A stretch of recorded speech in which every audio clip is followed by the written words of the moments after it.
ontdek die waarheid van die Bybel. Die boek Spreuke, deel 389. Ek is professor Hans Redinghuis van die Eerste Gemeente van Javashua in Suid-Afrika, Pretoria, Montana, ook internasionaal. Sou u dalk belangstel in enige van my boeke wat ek geskryf het? Ek dink spesifiek aan die 2 sleutels tot die boek van Openbaring, A4 boek, so 460 bladsye dik, 25 jaar van my lewe in navorsing in daai boek, 3 jaar gevat om te skryf. So, daar's inligting wat jy nie gaan glo nie. Ek gebruik hom ook as een van my handboeke vir my studente. Sou jy belangstel, kan jy of enige ander boeke, of 'n vraag het, of net met my iets kortliks wil deel, kan jy my kontak by ons WhatsApp nommer 0723671124 of gaan na my webtuiste https://javashua.co.za. Soos wat jy kan sien hier op die regterkant hierbo by my, né? As dit dalk die eerste keer is dat u na die reeks kyk of luister, u is verskriklik welkom. Nuwe mense is altyd baie welkom. Gaan na deel 1 toe, begin voor u reeds 'n magdom inligting gemis. Uiters noodsaaklik dat u inteken op die YouTube kanaal. Dis ook vir ons TikTok boodskappe. Stuur die kontak wat ons vir u gee, die link vir die kennisse en die vriende, almal vir wie lief is.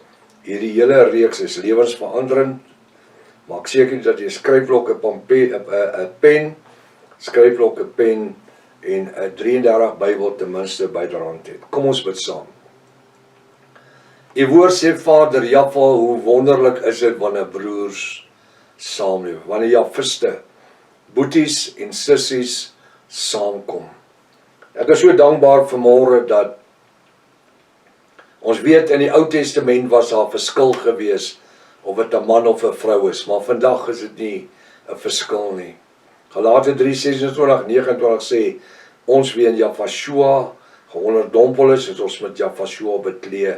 Daar's nie Jood of Griek, vryman of slaaf, man en vrou nie, maar ons is almal een in Javashua en volgens die belofte van Vader Abraham erfgename. Ek sê dankie vanmôre. Ons kom nie as bedelaars nie. Ons kom as erfgename. Mans en vrouens, dames en heres. Halleluja. Dankie vanmôre vir die waarheid van die evangelie. Dankie vir die bo-natuurlike waarheid in die evangelie. Ek bid vanmôre, salf u woord, gebruik dit. Onderrig ons in die Gees, in die Ruach HaKodesh, en laat dit welgevalle in ons sielsdimensies wees, tot eer van u naam. Ons bid dit in die naam bo elke ander naam, die naam Javashua, en elke Jafis sê halleluja, halleluja, halleluja. Wat 'n wonderlike voorreg, prys die naam van Javashua. So 'n wonderlike salwing in die ateljee vanoggend. Baie welkom by ontbyt met Prof Hannes. Ek vertrou dat dit vir u 'n groot seën gaan wees, vandag se boodskap. En dat Jaffa vir ons iets gee om op te funksioneer vir die dag. Te konsentreer, ons gedagtes bietjie te konsolideer. En op ons 'n ander manier ons gebruik as wat ons gewoond is. Nou vanmôre se woord is so bietjie vir my, is my bietjie anders om te verstaan. Maar kom ons kyk hoe vat Jaffa ons deur dit. Hy sê so in Spreuke,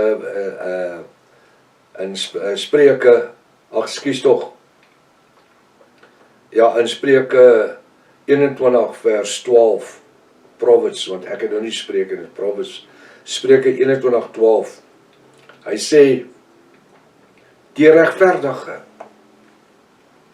Nou wie's ons? Ons is Jafiste. Maar as ons nie die geseëndes, die gesalfdes, die regverdiges nie, is ons nie in die hand van Jaffa nie, as hy sê die regverdige. Wanneer ek die woord regverdig sien, dan sien ek iemand wat onmiddellik nougeset wandel. Iemand wat oop is vir die oortuiging van die Ruach HaKodesh. Iemand wat hy of haar lewe in lyn sal kry met die woord, wanneer Vader deur die Ruach in ons eie lewens met ons deel.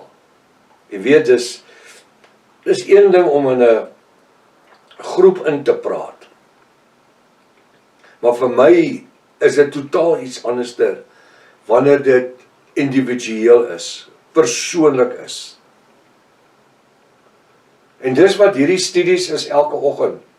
Ja, dit gaan uit na miljoene oor die aarde. Maar weet jy wat? Dis persoonlik. Dis ons.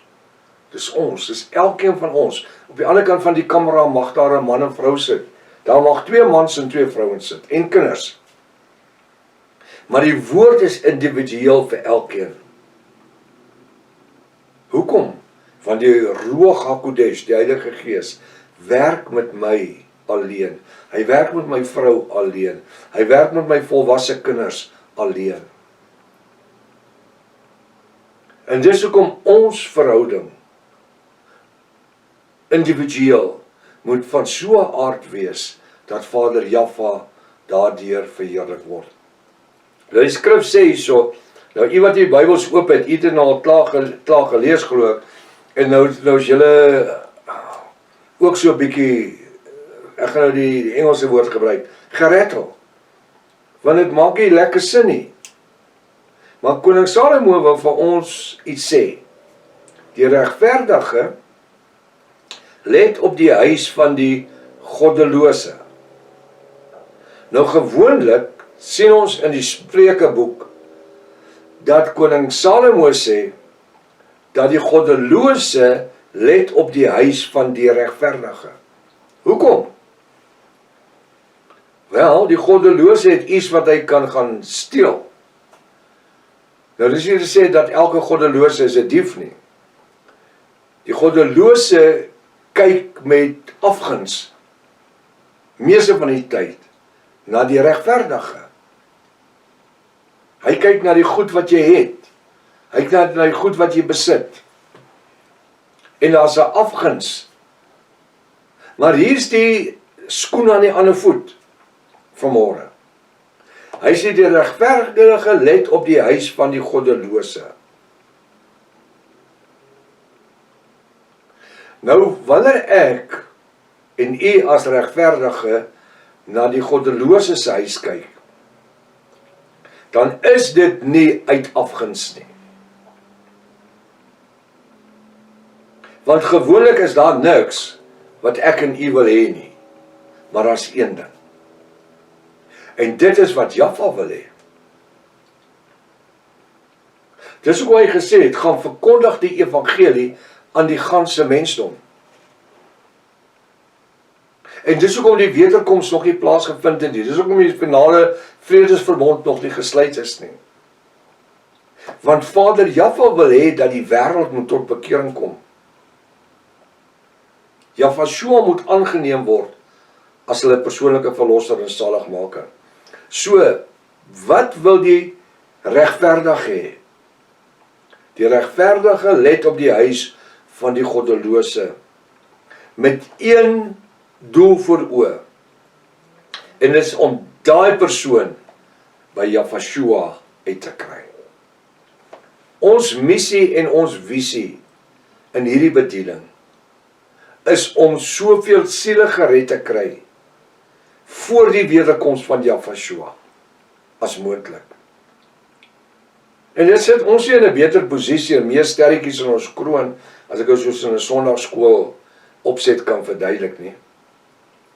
Inteendeel, daai krone wat ons sien met die punte en goed wat hulle op mevrou Wêreld en mevrou Suid-Afrika, en dit is eintlik Nimrod krone. Want daai punte van daai krone met hulle verskillende edelgesteentes bo-op is in selfs King Charles en die prinsesse, en dit is als Nimrod krone. Dis Nimrod, daai toring Babel, dit is 'n obelisk. Kyk na elke punt op daai kroon, is 'n obelisk. weet van u dit geweet. Daai verwys ek na, is 'n Nimrod kroon, want Nimrod was die songod. As hy wat die toring wou gebou het, tot aan die hemel, spitse, nou vandag het hulle dit op krone. Nou wanneer ons praat van krone, is ons krone geestelike krone. Dis die ding wat met goud gemaak is en diamante en smaragde en ander goed nie.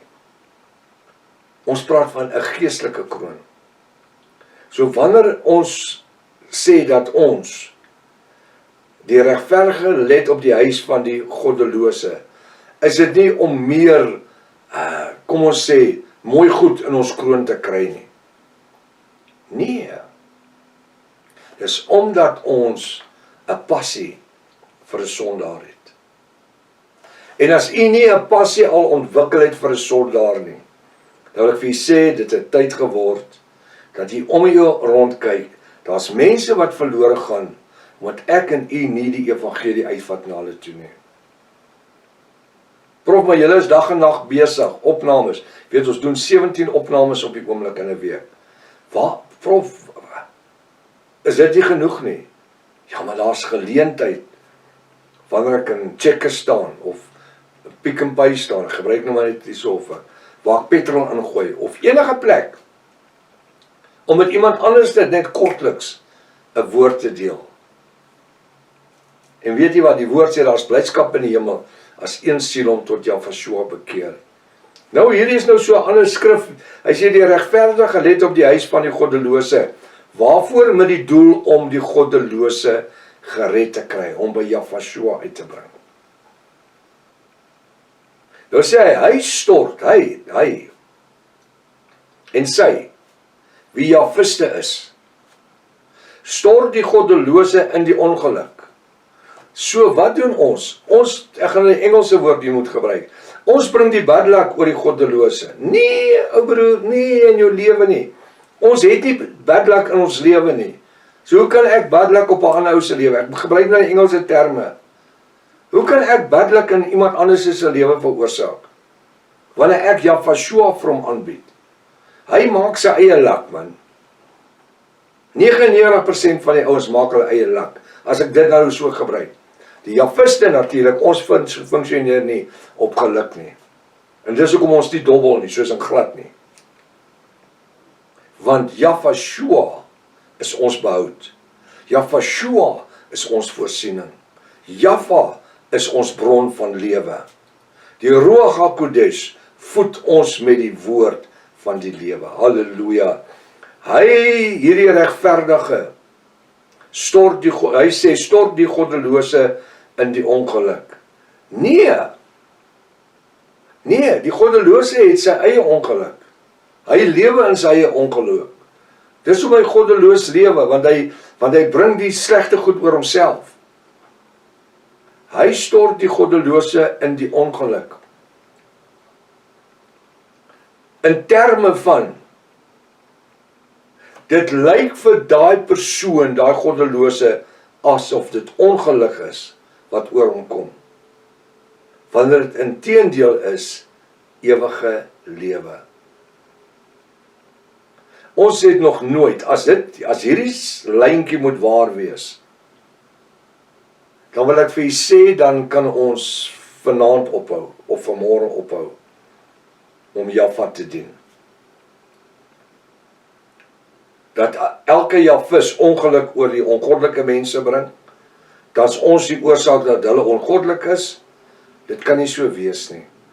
Jy sien, ons moet oppas vir, wat leer ek hierdeur, vir Bybelhersienings, en die goed wat deur agnostiese ouens in die protestante Bybels ingeskryf was, wat skoon net deur een woord daar te verander, bring 'n totale ander betekenis oor die hele skrifgedeelte. Nou lees ek hom weer. Die regverdige, die bruid van Jahweh, let op die huis van die goddelose, hulle wat verlore gaan, met die doel om hulle by die koninkryk van Jahweh uit te bring. Hy stort die goddelose in die ongeluk. Kyk nou mooi. As ek en u nie die waarheid van die lewe aan hulle bring nie. Daar lê ons antwoord. Halleluja. Ons is dan draers van lewe. Ons is dan draers van 'n blye boodskap. So wat hierdie skrif sê, die regverdige let op die huis van die goddelose, daar's niks wat jy daar wil hê nie, behalwe die maar hom. Hy stort die goddelose in die ongeluk. Nee, hier's 'n boodskap hierso. Ek en u veroorsaak dat die goddelose in sy eie ongeluk funksioneer, as ons hulle nie van Jafashua vertel en hulle die bonatuurlike agape liefde, die bonatuurlike lei nie, en hulle by Jafashua uitkry nie. Ons kan oor hulle niks bring nie. Die goed wat hulle het hulle self veroorsaak. Ek en u veroorsaak dat hulle in daai toestand bly van goddeloosheid, as ons nie die geleenthede gebruik wat Jaffa vir ons gee om vir ander mense van die bonatuurlike liefde van Jafashua te vertel nie. So ons het 'n onus op ons bediening, op ons lewe. Wat het Jafashua gesê vir sy disippels, vir Petrus en die ouens, toe hulle vissermanne was? Los alles, kom agter my aan, en ek sê julle vissers van mense maak. Wil ons mense help? Wil ons mense intrek in die koninkryk? Kom ons word vissers van mense. Iets anders om te dink, né? Kyk wat 'n pragtige woord gee Vader Jaffa vir ons. Tot môreoggend, as dit sy wil is, Maranatha. Jafashua kom weer. Halleluja.